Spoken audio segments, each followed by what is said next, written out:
जय श्री राधे। जय श्री राधे। जय श्री राधे। जय श्री राधे। भाई हमारा तो जुखाम है, तुम्हारे जुखाम तो नहीं है। जोर से बोलो जय श्री राधे। जय श्री राधे।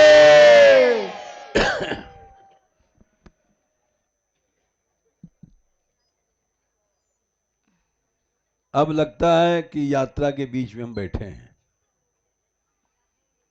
उत्साह हमेशा बढ़ना चाहिए।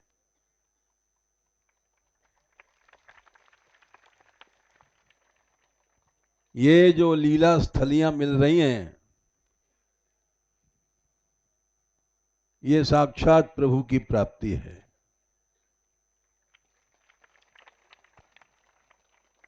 इसी विश्वास के साथ चलना चाहिए।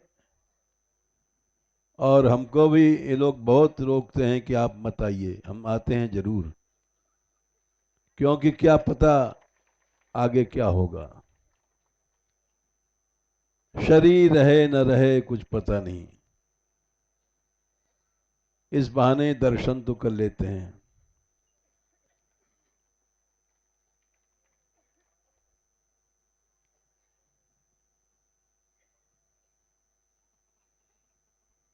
कल आप लोग चले रसोली से, नहीं है, चमेली वन से।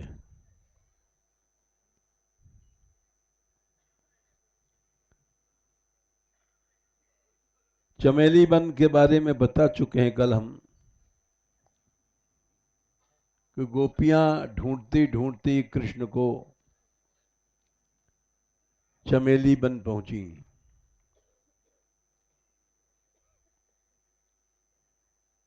और वहां से जब आगे चली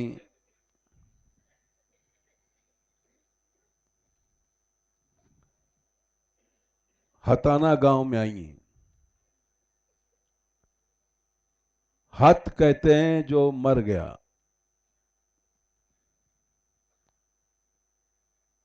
हताना माने कौन मरा था? मनमथ, कामदेव। ये मरना क्या, उसके अहंकार का भगवान ने शमन किया। महाराष्ट्र में सबसे पहले श्लोक श्रीधर स्वामी ने अपने टीका में लिखा है,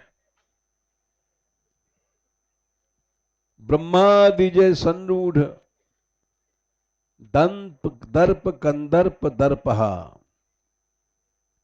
जयति श्रीपतिर गोपी रास मंडल मंडना। भगवान ने रास किया।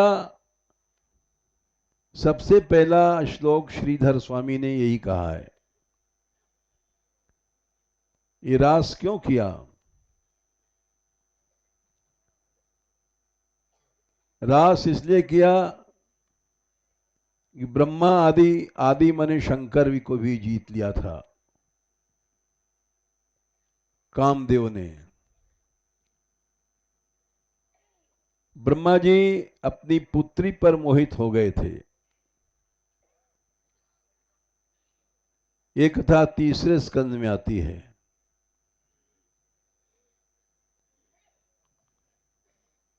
और लोगों ने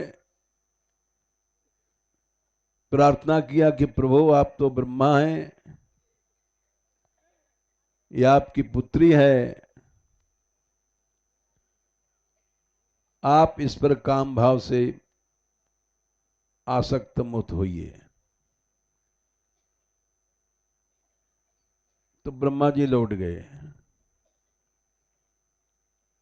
वो ऐसा क्यों हुआ था ब्रह्मा जी को? ये मत सोचो कि ब्रह्मा जी जैसे हम लोग हैं वैसे वो भी काम में मोहित हो गए। ब्रह्मा जी को काम कभी नहीं सता सकता है। ये उन्होंने स्वयं कहा है श्रीमद् भागवत में। अपने पुत्र नारद को जब उपदेश दिया श्रीमद् भागवत में, तो उन्होंने कहा, बेटा कृष्ण प्रेम तो बहुत बड़ी चीज है, कृष्ण से मिलने की अगर उत्कंठा भी हो जाए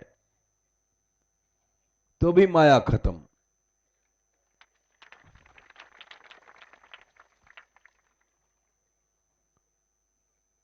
और देखो तुम लोग यहां आए हो ब्रज छोड़ में, अपने घर छोड़ करके,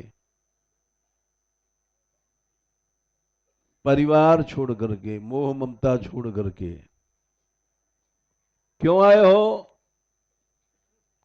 कृष्ण लीला भूमि की उत्कंठा भई। इस उत्कंठा के कारण कुछ न कुछ माया का अंश हटा। जब यहां आए तो ब्रह्मा जी ने कहा, न भारती मेंग मृषोपलक्षते,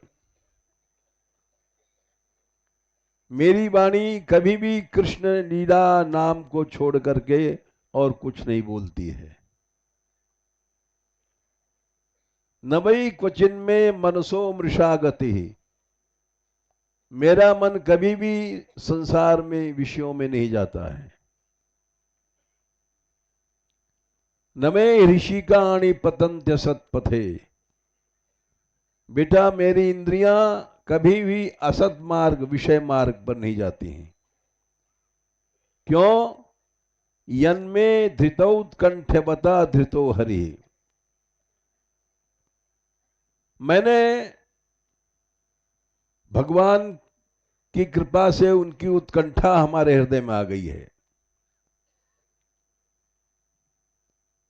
यदि किसी को कृष्ण से मिलने की उत्कंठा भी आ जाए तो माया खत्म। इसलिए ब्रह्मा जी को काम ने जीता नहीं। फिर ऐसा क्यों लिखा है तीसरे स्कंद के चौथे स्कंद के प्रारंभ में कि वो अपने पुत्री की ओर दौड़े? इसका कारण है भक्त अपराध एक ऐसा अपराध है जो मनुष्य को नीचे फेंक देता है। भगवान अपने अपराध को सह लेते हैं और भक्तों को अपराध नहीं सह पाते। इसका सबसे बड़ा प्रमाण है जय विजय, जो भगवान के नित्य धाम में वैकुंठ में नित्य पार्षद हैं। और उन्होंने सनकादिक का अपराध किया।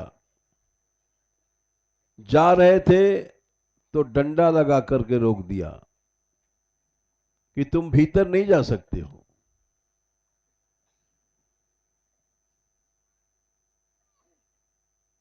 उन्होंने शाप दे दिया सनकादिक ने,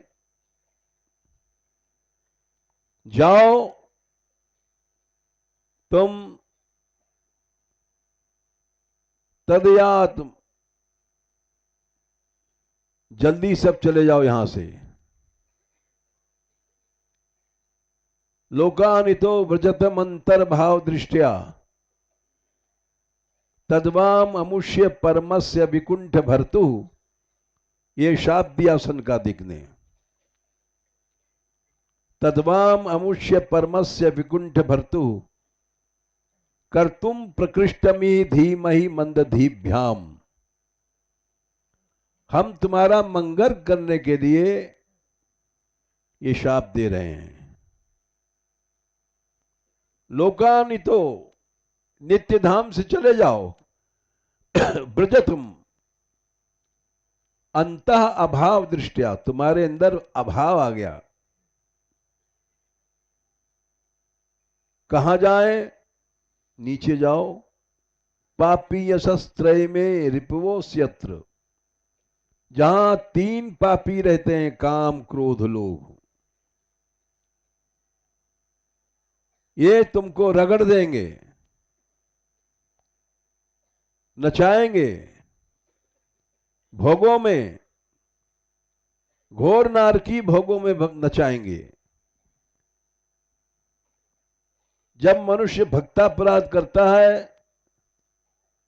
तब वो उसके हृदय में काम क्रोध लोभ जागते हैं। नहीं तो काम की हिम्मत नहीं, क्रोध की हिम्मत नहीं, लोभ की हिम्मत नहीं, भगवान के भक्त की ओर आ जाए।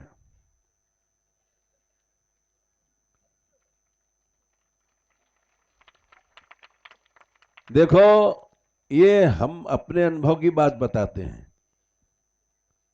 हमको यहां 62 यानी 62 ईयर्स हो गए और ज्यादा हो गए। हमारे पास सैकड़ों लोग साधु आए, लड़के आए, लड़कियां आई, और वो वही गए यहां से जिनके अंदर भक्तापराध हो गया। भक्तों में भाव नहीं था तो उनको माया ने नचा दिया, और जिनका भक्तों में भाव बना रहा उनको माया कुछ नहीं कर पाई।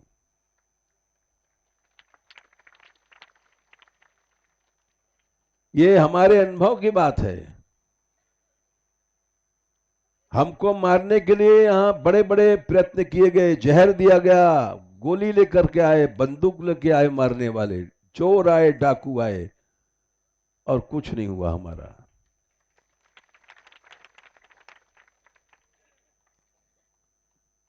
क्योंकि हम भजन तो करते नहीं। आप लोगों ने, किसी ने हमको भजन करते नहीं देखा होगा।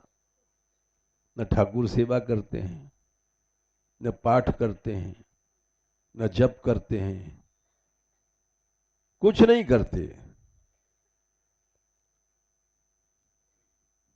भजन तो हम जानते नहीं क्या है, लेकिन इतना जानते हैं कि भक्तों में अभाव मत करो। जितने ब्रजवासी हैं, इन्होंने जाने क्या क्या नाटक किए, लेकिन हमने किसी में अभाव नहीं किया। इसी पुण्य से हम यहां जमे रहे, और जो डाकुओं का मंदिर था, स्थान था, वो आज भगवान के भक्ति का मंदिर बन गया।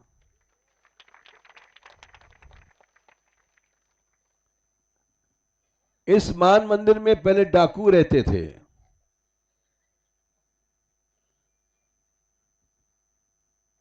और हमको निकालने के लिए यहां से, ये बैठे हैं राधाकांत, इन्होंने देखा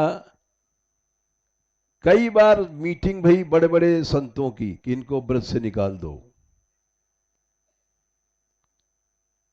एक मीटिंग तो इनके सामने भई है, बड़ी भारी मीटिंग। दो मीटिंग इनसे पहले भई है, वो रघबीर सिंह ने हमको बताया था। और बड़े बड़े संत थे वे, प्रभावशाली, लेकिन वो निकाल नहीं पाए। और मान मंदिर से ब्रज के गांव, हर गांव को लाभ हुआ। अभी एक नई खबर आपको सुना दें, हम हालांकि पेट के हल्के हैं, कहना नहीं चाहिए। हमने ब्रज में सोचा था यहां झील नहीं है। झील कहते हैं एक ऐसे पानी के स्रोत को जो काफी लंबा होता है। मानसी गंगा भी कुछ नहीं उसके सामने।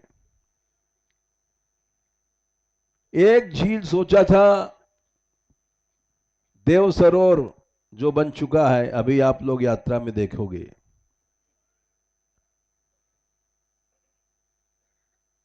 वो झील तो नहीं बन पाया, झील का बच्चा बन गया है।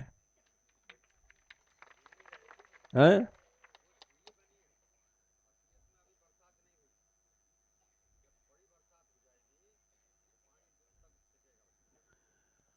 हाँ, वो जब होगी दूर तक, अभी फिलहाल तो छोटी सी है, फिर भी बन गई। दूसरी झील की अभी सूचना हमको शुक्ला जी ने दिया है। अभी जब हम आ रहे थे, 25 लाख रुपए गवर्नमेंट से मंजूर करा लिया इन्होंने।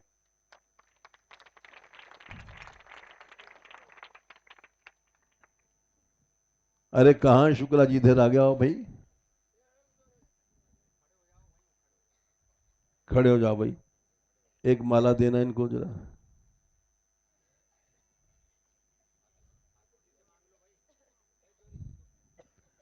हालांकि ये चिढ़ते हैं इन चीजों से, लेकिन नहीं नहीं, तुम आओ तो सही, हम अपने मन की करते हैं।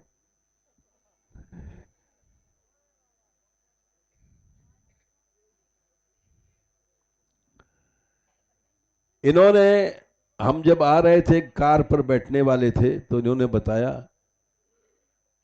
इनके साथ वो गए थे मुनि जी, और 25 लाख रुपए, लो आ, इधर आओ हमारे पास, इधर आओ हमारे पास।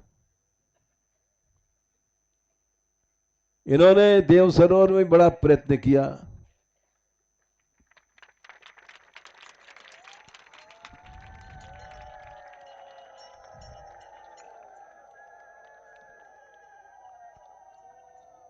और वहां बड़ा विरोध था।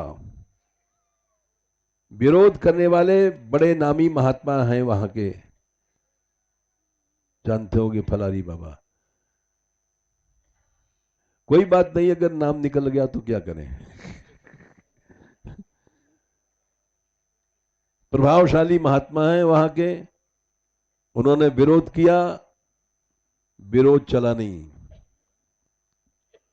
और वो बहुत शीघ्र काम सफल होगा, शुरू होगा।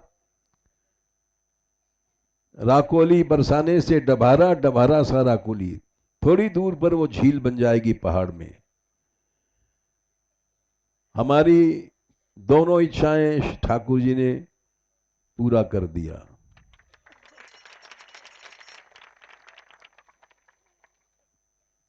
दूसरी झील के बनने से भी कई गांवों को जल का लेवल ऊंचा हो जाएगा, पानी के स्तर, खेतों को लाभ होगा, ब्रजवासियों को लाभ होगा, और रंगूवन की छटा बन जाएगी। रंगूवन जो वहां ब्रज के 24 वनों में है। तो ये इसलिए कह रहे हैं कि बड़ा विरोध हुआ, अब तक विरोध हो रहा है। अब तक वो बड़े प्रभावशाली व्यक्ति हैं महात्मा वहां के, लेकिन कुछ नहीं चल रही है, क्योंकि भाव से बड़ी शक्ति कुछ नहीं है। जबकि हमारे पास पैसा नहीं, धेला नहीं, 25 लाख तो क्या, 25 पैसा भी नहीं हमारे पास। तो ये भाव ही भक्ति है, और भक्ति कुछ नहीं है। इसलिए जाओ तुम, अभाव होने से यहां वैकुंठ से चले जाओ। तब भगवान स्वयं आए, और भगवान ने स्वयं क्षमा मांगा, सनकादिक से क्षमा मांगा। तद्वह प्रसाद्याम यत्र अद्य, हम आपको प्रसन्न करना चाहते हैं। ब्रह्म दैवम परम ही में, ब्राह्मण भक्ति ही मेरे स्वामी हैं, ये भगवान ने कहा। ये उन्हीं के मुंह से निकला हुआ वाक्य है। तद्दीत्यात्म कृतम मन्ये यत् स्वम भी असत्कृता। नहीं, लॉन्ग। जो हमारे जय विजय ने आपका अपमान किया,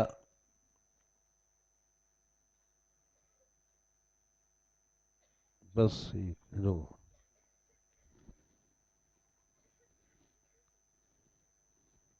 ये अपमान मैं अपनी गलती मानता हूं।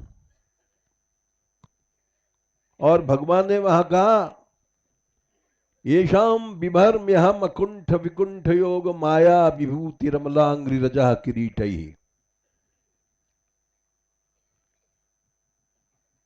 जिन भक्तों की चरण रज मैं अपने मस्तक पर धारण करता हूं, येषाम, क्या है, अच्छा,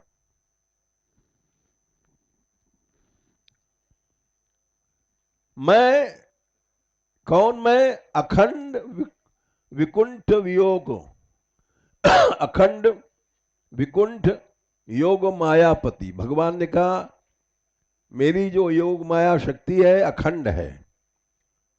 अखंड माने प्रलय हो जाए, कुछ भी हो जाए, हमारी विभूति का नाश नहीं होता। और विकुंठ माने सृष्टि जब चलती है उस बीच में भी कोई दैत्य आकर के विघ्न नहीं कर सकता। दो शब्द प्रयोग किए हैं, अखंड विकुंठ योग माया विभूति। ऐसा मैं,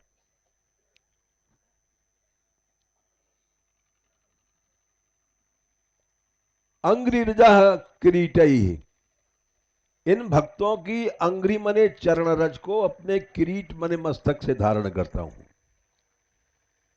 चाहे सृष्टि हो, चाहे प्रलय हो, मेरी विभूतियों का नाश नहीं होता। अखंड विकुंठ योग माया विभूति रमलांग रजा किरीटई। ऐसे भक्तों को विप्रांस को न विषेद, इनके अपराधों को कौन नहीं सहेगा। यदर्हणाम सद्या पुनाति सह चंद्र ललाम लोकान। जिन मेरे चरणरज की धूल या धोवन भगवान शंकर और सारे तीनों लोकों को पवित्र करती है, ऐसा मैं भक्तों की चरण रज अपने सिर से धारण करता हूं। तो इसलिए भैया, भक्तों में दोष मत देखो, भक्तों की गलतियों को मत देखो, उनके दोषों को अपने सिर पर धारण कर लो, बस भक्ति आ जाएगी। निश्चित भक्ति का यही मार्ग है, ये भगवान ने कहा है।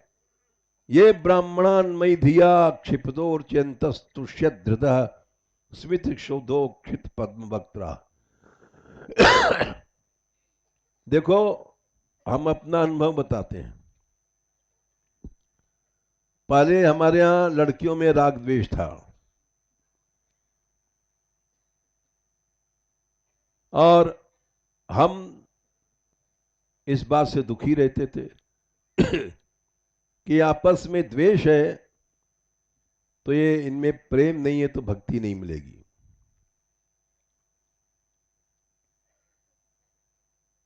तो अब हम अलग अलग किसके समझाएंगे, किसको समझाएंगे।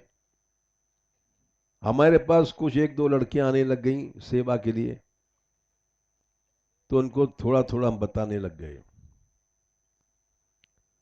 और हमने कहा, तुम ये जाकर के शेष जो लड़कियां सब तो हमारे पास नहीं आ सकती हैं पढ़ने, तुम सबको सुनाओ, समझाओ।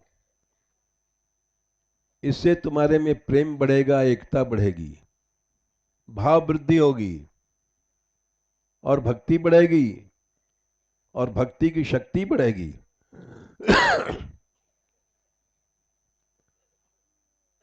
जब इन लोगों में एकता भई, ऐसी एकता भई कि इन्होंने देव सरोवर बना दिया।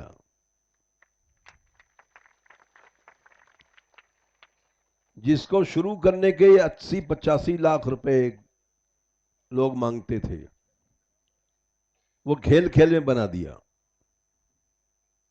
एक साथ सब लड़कियां जाती थीं, एक साथ फावड़ा चलाती थीं और एक साथ परात धोती थीं और फिर पीरी पोखर बना दिया। ऐसी शक्ति पैदा भई इन लड़कियों में कि असंभव का हम संभव हो गए। और अब ये रंगूबन में एक झील बनने वाली, उसमें भी ये लोग जाके काम करेंगी।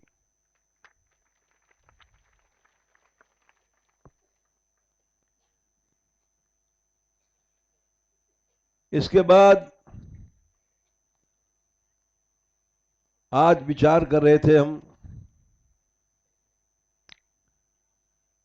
कई बार कई करोड़ रुपए गवर्नमेंट ने दिए मानसिंह गंगा साफ करने के लिए गिरिराज जी में,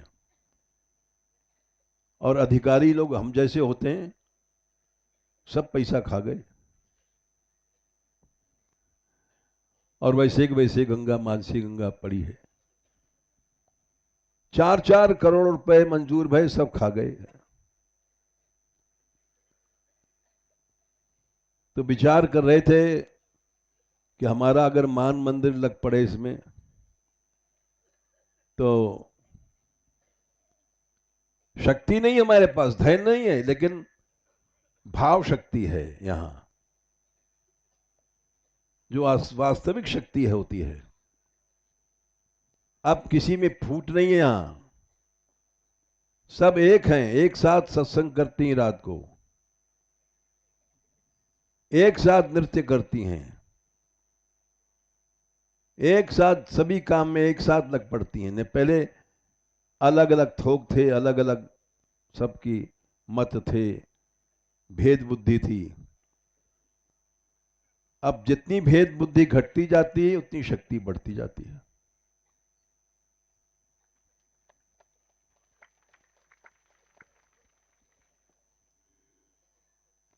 ये ब्रह्मा जी को उन्होंने जो काम ने पराजित किया, क्योंकि ब्रह्मा जी ने अभाव किया था। ब्रह्मा जी गए थे कैलाश पर्वत पर, तो वहां गरुड़ जी अपनी जात की जो मादा पक्षियां होती हैं, उनसे विहार कर रहे थे। तो उन्होंने देख करके अभाव किया, अरे भगवान के पार्षद होकर के और ऐसा करते हैं। गरुड़ जी का शाप लग गया। इसलिए ब्रह्मा जी ने अपने पुत्री पर काम दृष्टि किया। भक्तों में अभाव हुआ और काम गड़बड़ हुआ। तो कामदेव को मद हो गया कि मैंने जगत पिता ब्रह्मा को पटक दिया। शंकर जी ने काम को जला दिया था, लेकिन जब मोहिनी रूप भगवान ने धारण किया अमृत मंथन के समय,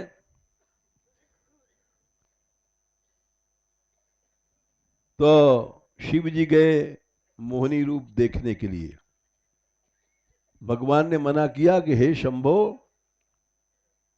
वो रूप हमारा मत देखो, वो तो काम पैदा करने के लिए है। सब असुर लोग ऐसे काम में भूले मोहिनी को रूप देख करके कि अमृत फमृत भूल गए।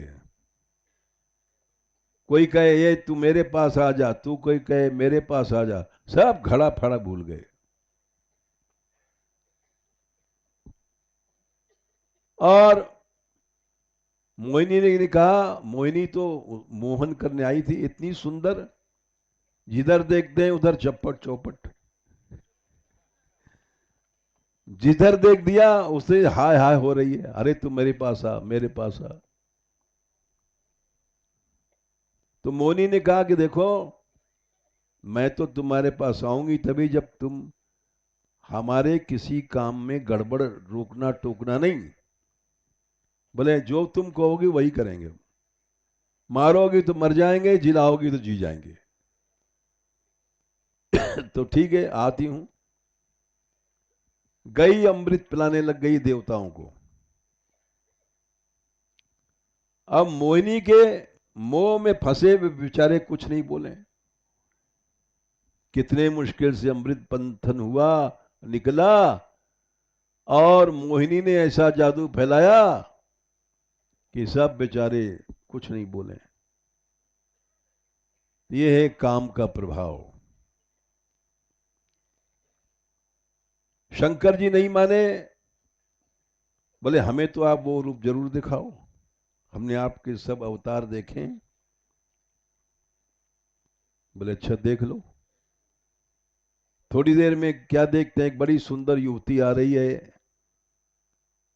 हंसती बोलती इठलाती, और उसको देख करके महादेव जी तो एकदम काम से मोहित हो गए। उसको पकड़ने के लिए दौड़े, आलिंगन करने लगे, और पार्वती जी साथ में हैं। लेकिन भूल गए, नंगे हो गए, लेकिन कोई परवाह नहीं, कोई हंसो, हंसते रहो। इसको कहते हैं काम। काम का जब जादू चलता है, उस जादू के आगे सब लोग, देख लो संसार, पुरुष स्त्री के आगे, स्त्री पुरुष के आगे नंगे नंगी हो जाते हैं। चाहे कोई राजा का बेटा है, चाहे कोई साधु है, चाहे संत है, जब काम चढ़ता है तो लज्जा चली जाती, सब नंगे हो जाते हैं। ये काम का प्रभाव है। तो ब्रह्मादि जय संरूढ़ दर्प कंदर्प दर्पहा। श्रीधर स्वामी बोले कामदेव को दर्प माने घमंड हुआ। क्यों हुआ? ब्रह्मा आदि माने आदि माने शिव जी, इनको भी हमने जीत लिया। अब कौन है जो हमारे सामने खड़ा हो जाएगा? ब्रह्मादि जय संरूढ़ दर्प संदर्प दर्पहा, भगवान श्री कृष्ण खड़े हुए। जयति श्री पतिर गोपीर मंडल मंडन। अब तू आजा कामदेव, ऐसी सी सुंदरियां हैं गोपियां जिनके आगे लक्ष्मी भी कुछ नहीं है। लक्ष्मी कोटि विलक्ष लक्षण लसल लीला किशोरी शतईर, राधाद्यम ब्रज मंडलेति मधुरम राधा विधानम परम। करोड़ों लक्ष्मियां, उनसे भी सुंदर ब्रज गोपियां थीं। लक्ष्मी कोटि विलक्ष लक्षण रसल लीला किशोर, ऐसी सैकड़ों गोपियां उनकी आराध्या थी राधा रानी। तो भगवान कामदेव गया, यूं कहते हैं कि उसकी भुजाओं में खुजार हो रही थी कि हमसे कोई लड़े। हमने ब्रह्मा को पटक दिया, शंकर को पटक दिया, और कौन है देवता? इंद्र को पटका। इंद्र को तो ऐसा पटका कि उसके अंग अंग में योनियां बन गईं, कोई नहीं बचा।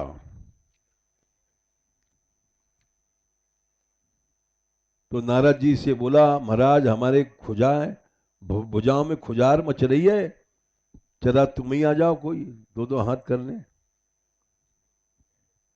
नारद जी बोले भैया हमको तो तू पहले ही पटक चुका है विश्व मोहिनी के प्रसंग में, अब वो कथा लंबी सुनाएंगे, टाइम जाएगा। भाई हम तो तुझसे नमस्कार करते हैं, तो हमको बताओ कोई हमारी टक्कर ले, और नहीं तो फिर तुम ही आओ। बोले हम तुम्हारे बता देते हैं, तुम यहां से वृंदावन चले जाओ, और वहां कौन है? बोले वहां कृष्ण है।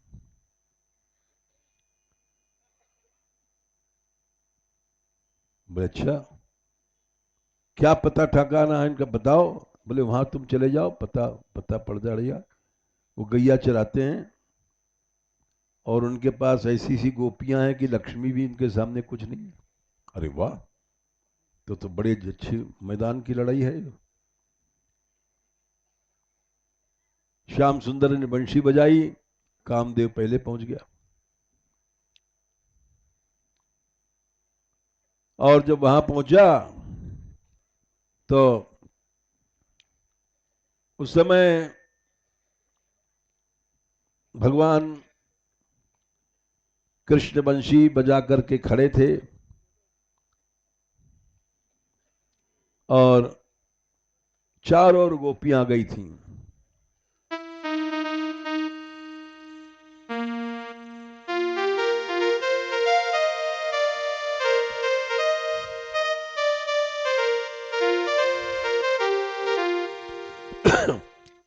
गोपियां पहुंचे उसके पहले कामदेव पहुंच गया।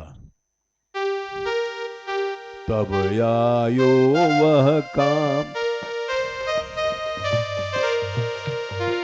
तब आयो वह काम बढ़ो रह अति मत जाके।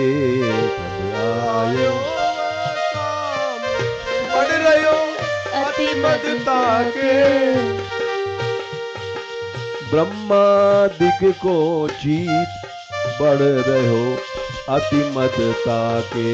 ब्रह्मादिक को जीत बढ़ रहो अति मदता के। तब आयो वह काम पंच सर कर है जाके। तब आयो वह काम पंच सर कर है ताके। पांचों बाण, कामदेव के पास 5 बाण हैं। पांचों बाण तैयार करके पहने करके कि अब कृष्ण की टक्कर है, अब कृष्ण को हराना है। हमने किसी को छोड़ा नहीं, न ब्रह्मा को छोड़ा, न शंकर को छोड़ा, न इंद्र को छोड़ा, न वरुण को, न सूर्य को, न चंद्रमा को। चंद्रमा अपनी गुरु पत्नी पर कुदृष्टि किया और चंद्रमा से उत्पन्न हुआ बुध। सूर्य चंद्रमा सबको उसने पटक दिया। तो कौन है कृष्ण? पांचों बाण तैयार किए उसने। अब पांचों बाण कौन कौन है इनका नाम सुन लो और अनुभव कर लो कि सबके ऊपर सताता है कि नहीं सताता। पांचों बाण सबके ऊपर आ रहा है, कोई नहीं बचा हम लोगों में। बड़े बड़े तपधारी मोहे बाबा जी मुचमुंडा, कोई जगी जती तपी कोई नहीं बचा। 5 बाण है। उन्मादन तापनश्च, उन्मादन तापनश्च शोषण स्तंभनस्तथा 4 सम्मोनश्च पंचेति पंचबाणा प्रकीर्तिता। उन्माद पहला बाण है। देखते ही मन मद मद आ जाता है। जैसे लड़के बन के जाते हैं कॉलेज में और लड़कियों को देखा मद आ गया। लड़कियां भी बन के जाती हैं क्रीम पाउडर लगा करके, और देखा और मद आ गया। मद मने नशा, ये पहला बाण है। देखते मन नशा आ गया। इतला के बात करते हैं, इतला के बात करती हैं, लड़के हों चाहे लड़की हों, एक्टिंग करते हैं।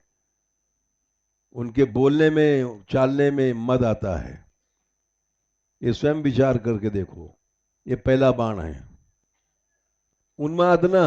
और उसके बाद ताप, हृदय में ताप संताप पैदा होता है कि कैसे इसको मिले, कैसे इससे बात करें, ये संताप जगता है मन में। और तीसरा बाण है शोषण। ताप गर्मी पैदा करके सुखा देता है। सुखाना क्या है? रस।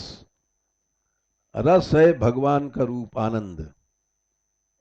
रस भगवान की ओर ले जाता है, फिर भजन भजन सब माला फला रह जाती है। ये शोषण हुआ। ये तीसरा बाण है। चौथा है स्तंभन। ऐंठ आ जाएगी। लड़की ऐंठ करके चलती है, लड़का ऐंठ कर चलता है।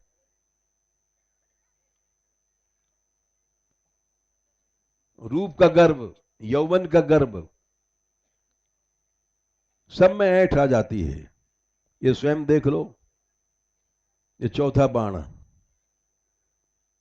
पांचवा बाण सम्मोहन। मोह उत्पन्न हो गया, एकदम अंधकार।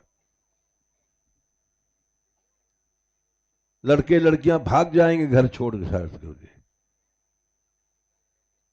हम उच्च कुल के हैं, किस कुल के हैं, क्या धर्म है क्या धर्म है, भूल जाता है। क्या उचित है अनुचित है, सब भूल जाता है।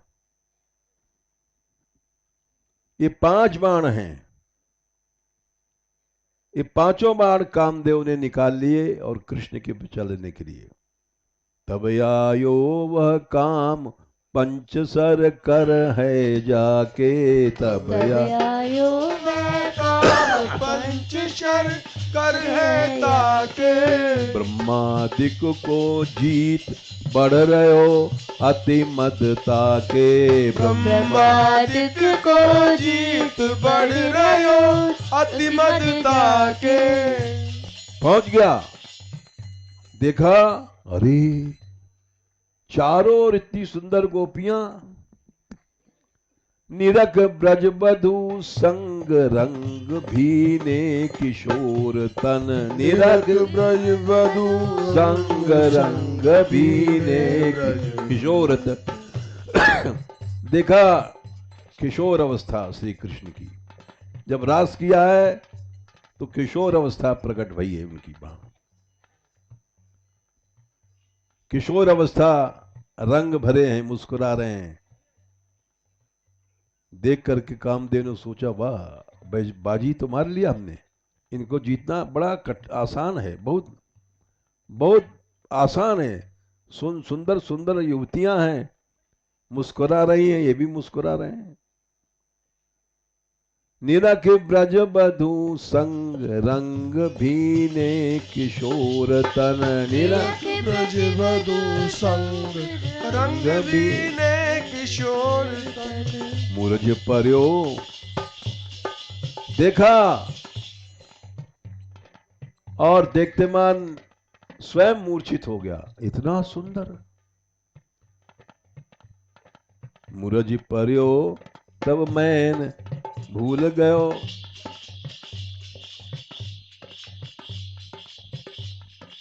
मार तनु शर। अपने 5 बाण भूल गया, वहीं गिर पड़े उसके हाथ से। जब गिर पड़े तो हरि मन मथ कर मथ्यो उलटिवा मन मथ को तन। तब उसको याद नहीं रही 5 बाण हमारे कहां गिरे हैं। तो भगवान ने इन 5 बाणों से उसी को मथ दिया और मूर्छित हो गया। निरख रति। कामदेव की स्त्री रति ने देखा कि तो उल्टा मूर्छित हो गया, मर गया। अब भुज भागी, कामदेव के अपनी भुजाओं में भर करके भागी वहां से। अरे एक बार तो महादेव के पास गया था जब भस्म हो गया था, आज कहां अटक गया दोबारा। जल्दी भाग जाएं। भागी वहां से। जब भागी तो श्री जी ने कृपा किया, राधा रानी ने इशारा किया कि तू घबरा मत, श्री जी बड़ी दयालु हैं और उनका आश्वासन पा करके रामायण में लिखा है, कृष्ण तनय होइए सुत तोरा। जब शंकर जी ने कामदेव को जलाया था तब जो रोई थी तो उन्होंने आशीर्वाद दिया था, कृष्ण का बेटा तेरा फिर से पति कामदेव मिल जाएगा। यानी कृष्णावतार में ये मेरे जलाने भय भस्म से तू फिर से जी जाएगी अपने पति का। इसीलिए एक पद आता है, हूं बलि जाऊं नागरी श्याम।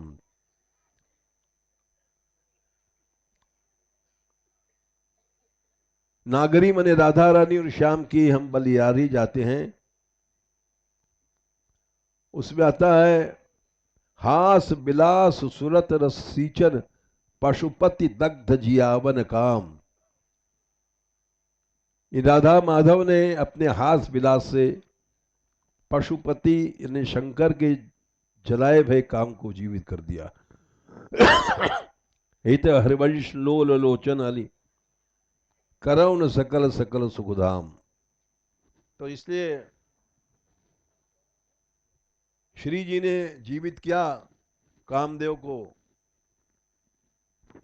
और फिर अप्राकृत काम उत्पन्न किया श्री जी ने, जो काम श्री कृष्ण को वश में करने वाले हैं। लीला पांग तरंग तैरुद्रवन नेकैकशः कोटिशः कंदर्पा कुर्दर्पतम टंकृत महाकोदंड विस्फारण। जिन राधा रानी के लीला अपांग विलास के समय अपांग दृष्टि देखने से उत्पन्न होते हैं, उद्वन एकैकशः कोटिशः करोड़ों करोड़ों अप्राकृत काम दिव्य काम दिव्य काम जो श्री कृष्ण को भी जीत लेंगे। लीला पांग तरंग रुद्रभुवन नेकैकशः कोटिशः कंदर्पा पुरदर्प टंकृत महाकोदंड विस्फारण। दारुण्य प्रथम प्रवेश समय यस्या महामाधुरी।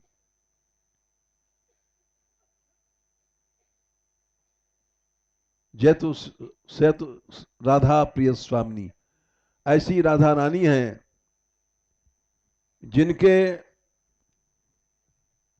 विलास से अप्राकृत काम पैदा होते हैं। अप्राकृत काम वो अलग है, प्राकृत काम अलग है। इसलिए रास पंचाध्यायी में इसका वर्णन आता है, तासाम आविर्भूत शौरी स्मयमान मिखाम्बुज पीतांबर धर सृग्वी साक्षात मन्मथ मन्मथ। इसका अर्थ है, जब गोपियां भगवान को ढूंढती वहीं चारों ओर घूम रही थी तो भगवान प्रकट भये। हटाने में तो वो कामदेव खत्म हो गया था, मूर्छित हो गया। हटाना से आगे आकर के शेख शाही के पहले फिर से काम का जन्म हुआ है।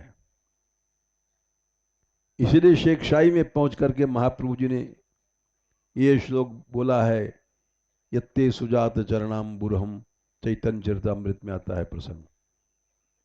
अभी उसका हम सुनाएंगे थोड़ी देर में, अभी तो पहले हटाने की बात सुना दें। ये बड़ा रहस्य है। चैतन्य महाप्रभु जी शेख शाही में आकर के, और अभी हटाने के बाद हम पहुंचेंगे जब महाप्रभु जी की लीला सुनाएंगे। तो वो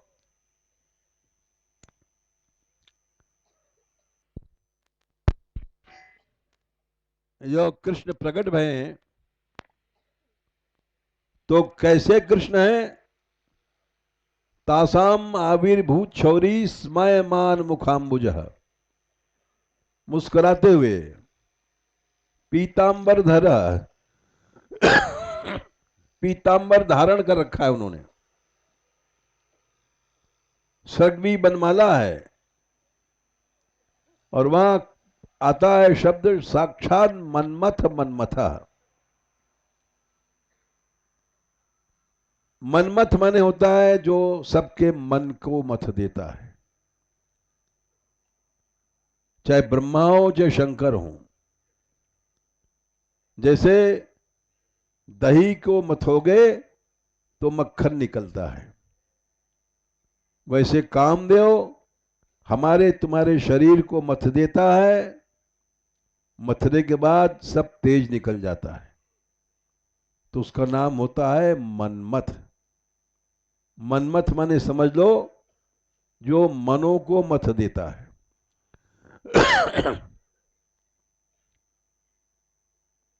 और साक्षात मनमथ उससे अलग है, वो अधिदैव रूप काम।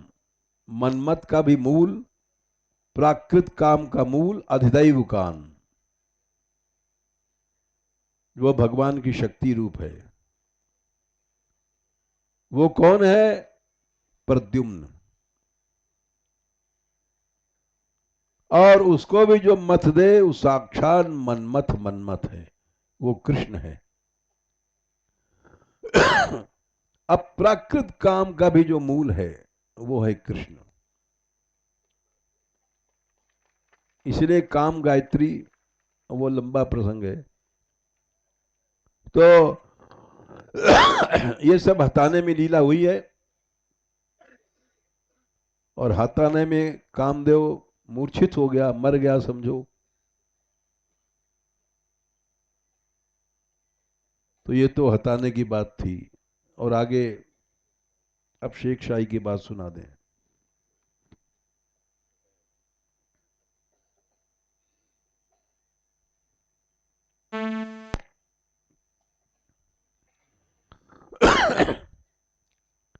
ये काम द्वारका में नहीं है, इसका प्रमाण है पहले स्कंद के 11वें अध्याय के 36वें श्लोक में।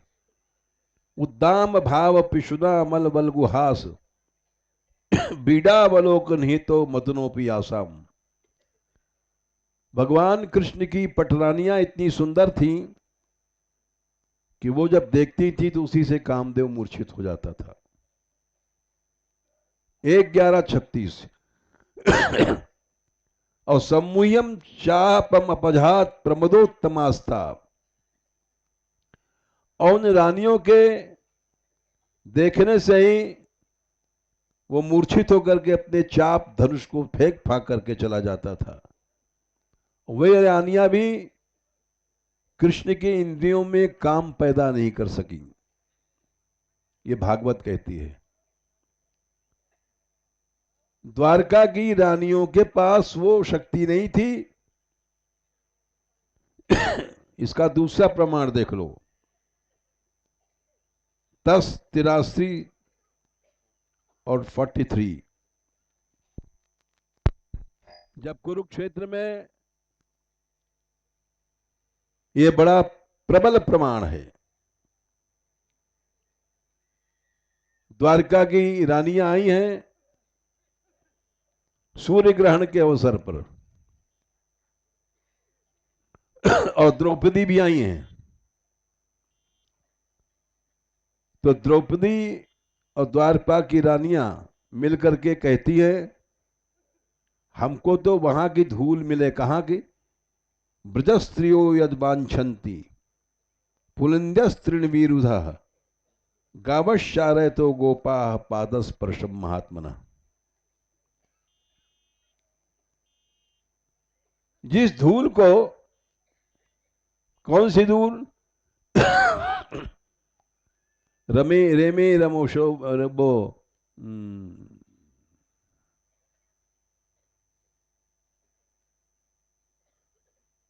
जिस धूल को लक्ष्मी भी चाहती हैं, धन्या हो अमीयाल्यो गोविंदांग्रज रेणु यान ब्रह्मेशो रमा देवी दधुर्मूर्नग्न सुत्तये जिस धूल को रमा लक्ष्मी जी, ईश माने महादेव जी अपने पाप को नाश करने के लिए धारण करती हैं, उस धूल को चाहती हैं। ये दशम स्कंद के अध्याय 83 83 10:83 का 43 श्लोक है। वो धूल हमको मिल जाए राधा कृष्ण की चरणों की। गोपियां जिसको चाहती हैं, पुलिंद्या भिलनिया चाहती हैं, गावश्चारतो गोपा गैया चराने वाले ग्वाल बाल चाहते हैं, वो धूल हमको मिल जाए। ये द्वारका की रानियां कह रही हैं। और कौन? द्रौपदी जी कह रही हैं।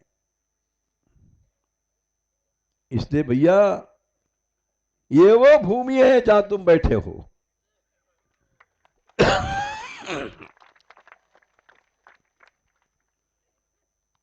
इसीलिए इसकी परिक्रमा लगती है।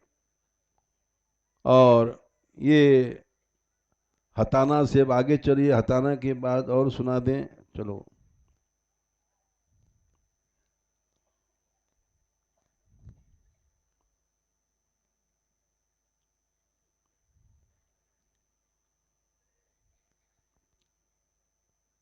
ऐसी सुंदरी है गोपियां,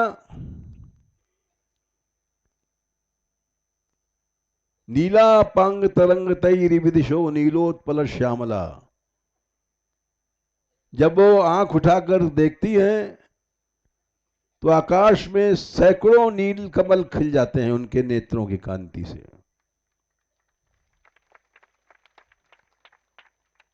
दोलायत कनकाद्रि मंडल व्योमस्तन स्तनवती। जब नाचती है तो रास मंडल में उनके चरणों की ललाई से ऐसा लगता है करोड़ों गुलाब के फूल खिल गए हैं।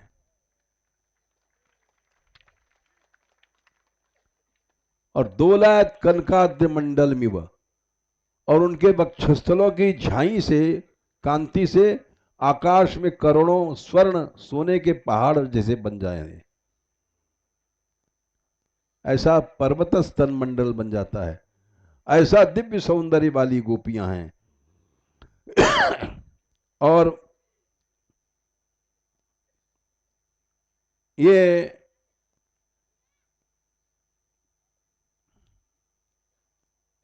कांताध्याश्चर्य कांता कुले मणि कमला कोटि काम्यक पादाम भोज भ्राजन नखेन्दु छवलि भुआ। काप्य गम्या किशोरी, अद्भुत कांत मने पतियों के साथ करोड़ों करोड़ों वैकुंठ हैं। और उसमें एक एक लक्ष्मी के एक एक पति हैं कृष्ण, अरे वो विष्णु। वे सब कुलमणि कमला कोटि काम्यक पादाम भोज भ्राजन नखेन्दु छव लब विभुआ। वे सब किशोरी राधा रानी के चरणों की रज चाहती हैं।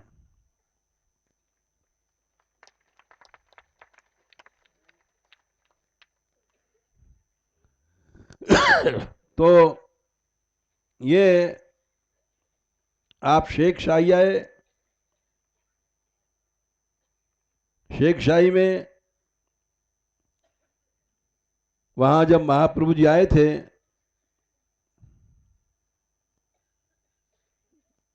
तो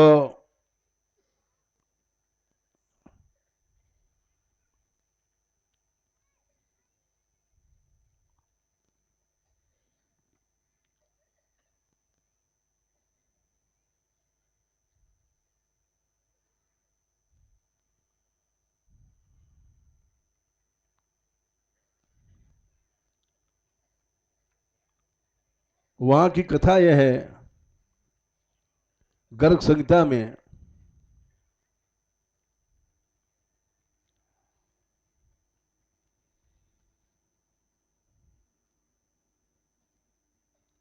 खदिर बन के बाद महाप्रभु यहां आए हैं। और जब वहां पहुंचे हैं तो उसको देख करके ही महाप्रभु जी इस श्लोक को बोले, यत्ते सुजात चरणाम्बुरहम स्तनेषु भीतय शनै प्रिय दधी मई कर्कशेषु तेना टवी मटसी व्यथतेद किंचित कूपादिभिर्भ्रमत धीर भवदायुषाम्ना। भागवत अध्याय 31 का 19वां श्लोक है। गोपियां कह रही हैं, आपके चरण कमलों को इतने कोमल हैं कि हम जब यहां धारण करती हैं अपने वक्षस्थल पर तो डरती हैं कि हमारे स्तन तो कठोर हैं और चरण बड़े कोमल हैं। भीता शनई प्रिय दधीमहि, धीरे धीरे धारण करती हैं क्योंकि कर्कशेषु, हमारे स्तन बड़े कठोर हैं।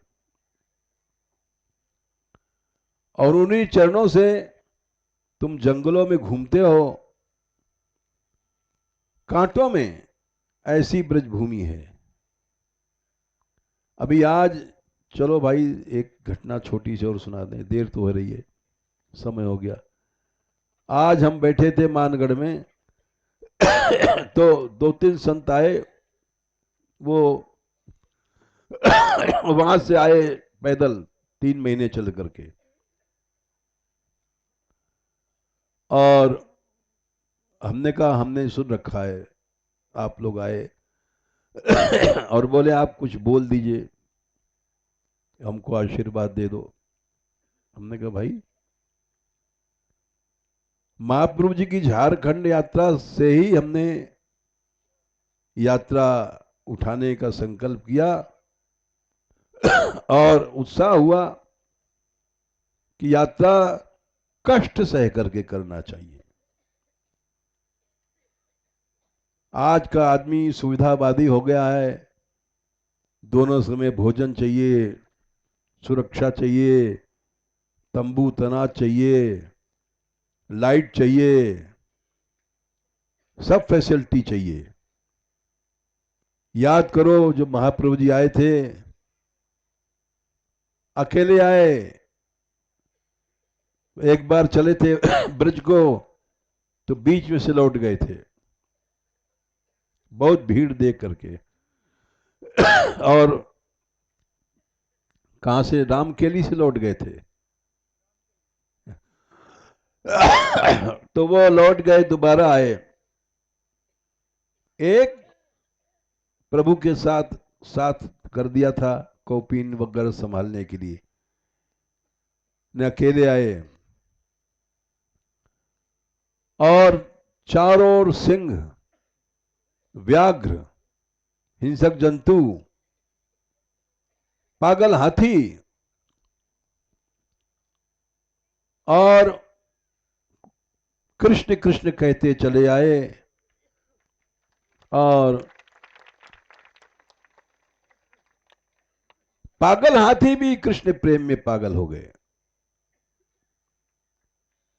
सिंह व्याघ्र भी कृष्ण कृष्ण कहने लग गए।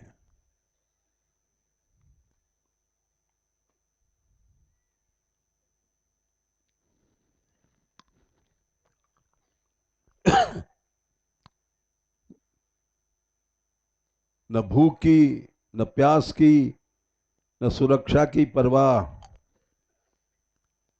ऐसे ब्रज में आए। तो भैया हम तो एक कीड़े हैं, कीट भृंग हैं,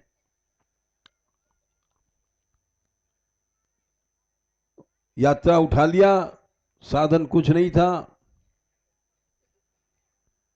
तुमने कहा भाई आशीर्वाद तो क्या दें, हम आप लोगों को वंदना पूज्य हो, लेकिन इतना जरूर कहते हैं कि आप लोगों ने साहस किया, वहां से पैदल आए,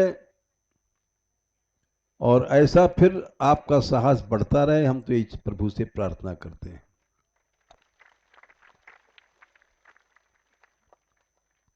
आप लोग रास्ता दिखाओ। यात्राएं सुख सुविधा की हो गई हैं, गाड़ी चाहिए, मोटर चाहिए, एयर कंडीशन चाहिए, अब आप लोग मार्ग दिखाओगे तो लोग सीखेंगे। ये तो बड़ा अच्छा किया आपने। तो ये हमने इसलिए बताया कि महाप्रभु जी जब यहां इतने कष्ट में सह करके यहां आए तो उन्होंने ये श्लोक गाया, अरे वही भूमि है जिस पर भगवान कृष्ण के इतने कोमल चरण, जिनको धारण करने में गोपियां डरती हैं कि हमारे स्तन कठोर हैं,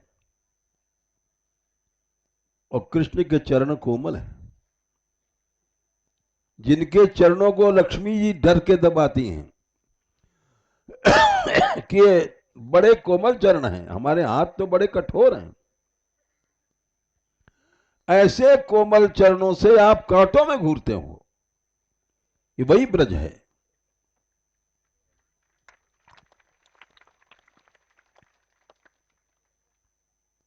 हम जब आए शुरू में तो भाई प्रेम वेम तो है नहीं हमारे में, हमने सोचा है हम जूता नहीं पहनेंगे, फिर धीरे धीरे पहनने लग गए, फिर सांकरी खोर आते तो जूता उतार देते, गहवर मन में जूता नहीं पहनते थे। किसी जमाने में हमने भी यात्रा पैदल किया था, और जमुना जी में किनारे धांसरे घुस गए थे,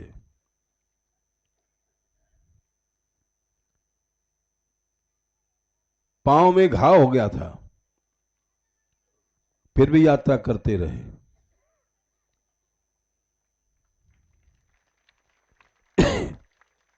जूते नहीं पहने। हाँ हाँ, ठीक कह रहे हो।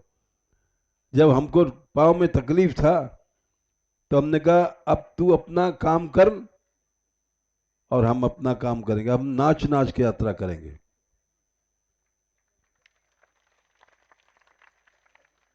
जब से शुरू हुआ नृत्य और अब तक चल रहा है। लेकिन अब तो भाई क्या करें, बिल्कुल कुछ नहीं चलते हैं।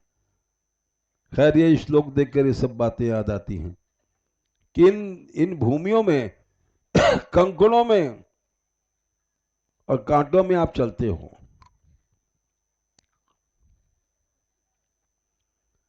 यहां करके महाप्रभु जी नाचने लग गए, शेख शाही में प्रेमावेश आया, और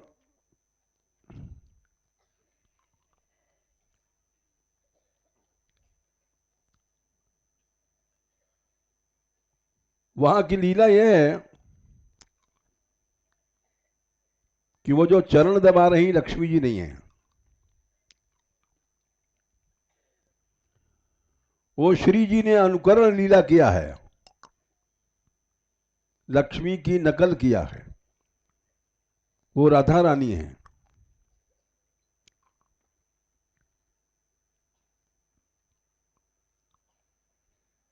और जब गोपियां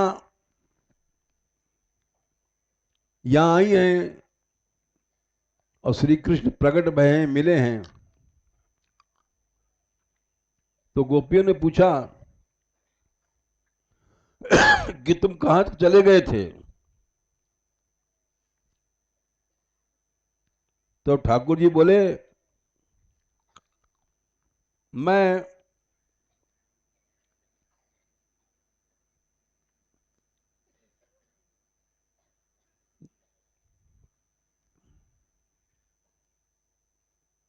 चला गया था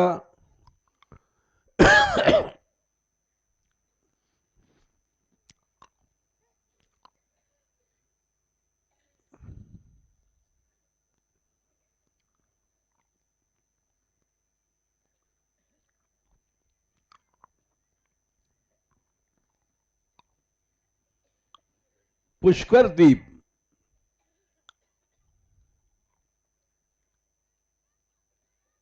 दक्षिण दधिबंडोत समुद्र में गए भीतर हंस नामक महामुनि 2 मनवंतर से, यानी 30 करोड़ वर्ष का एक मनवंतर होता है, 60 करोड़ वर्ष से तप कर रहे थे। उनको आधा योजन का एक मत्स्य रूप पाउंड उनको निगल गया। जब निगल गया तो भगवान को चिंता भई। अनन्यास चिंतयन्तो माम ये जना परिपासते तेषाम नित्याभियुक्तानाम योगक्षेमम वहाम्यहम्।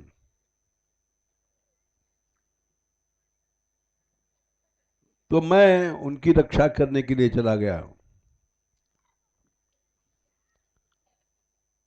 और उस मत्स्य को पाउंड नामक असुर निकल गया।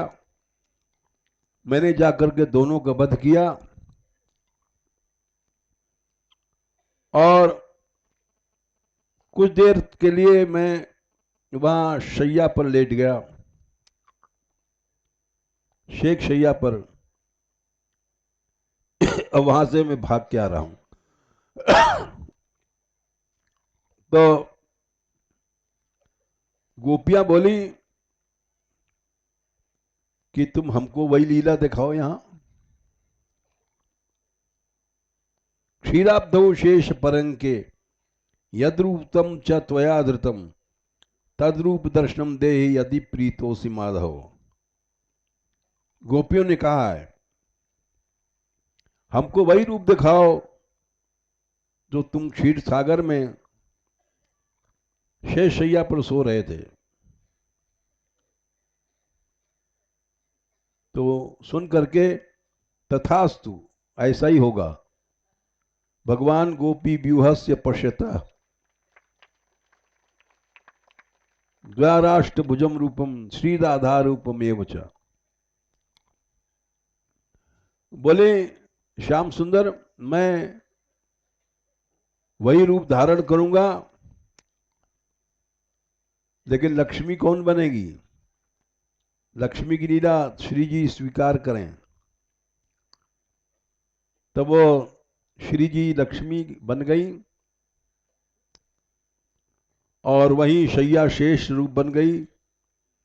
तस्य श्री रूपिणी राधा पाद सेवाम चकार है। वहां श्री जी ने वो अष्टभुजा नारायण बन गए और जो क्षीर सागर है वहां का तालाब, वो क्षीर सागर बन गया। शेष जी प्रकट भये और करोड़ों सूर्य के समान प्रकाशमान रूप देकर के गोपियां चकित हो गई। तो इसलिए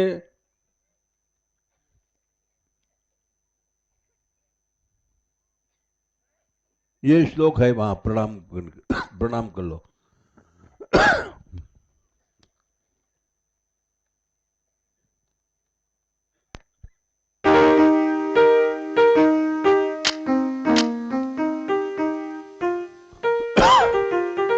कमला सुखरम्याय कमला सुखरम्याय कमला सुखरम्याय कमला सुखरम्याय शेष शयन हेतवे शेष शयन हेतवे शेष शयन हेतवे शेष शयन हेतवे नमः किंजल कवास से नमः किंजल वास से नमः कमल किंजल कवास से नमः कमल किंजल कवास से हरे नमः हरे नमः हरे नमः हरे नमः। इसका अर्थ है लक्ष्मी के सुख से युक्त भगवान शेष शयन के लिए कमल के किंजल पराग की तरह जिनका वस्त्र है उनको हम नमस्कार करते हैं। क्षीर सागर को नमस्कार करो।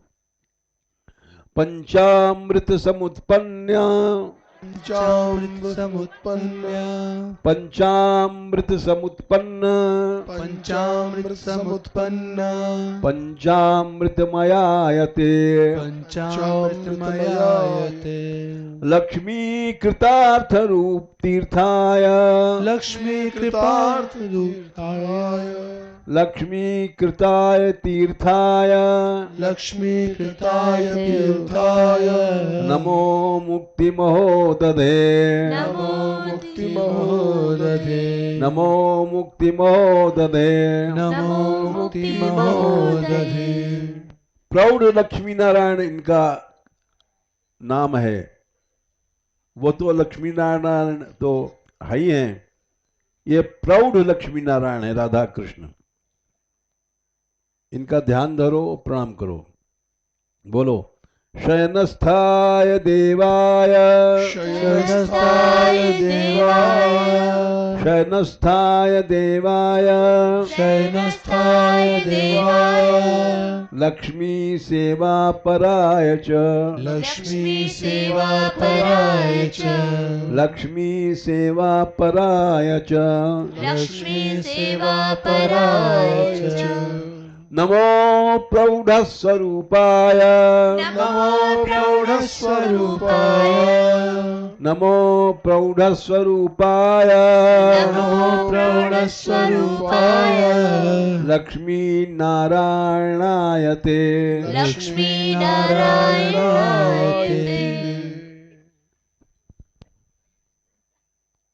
ये क्षीर सागर का मंत्र था और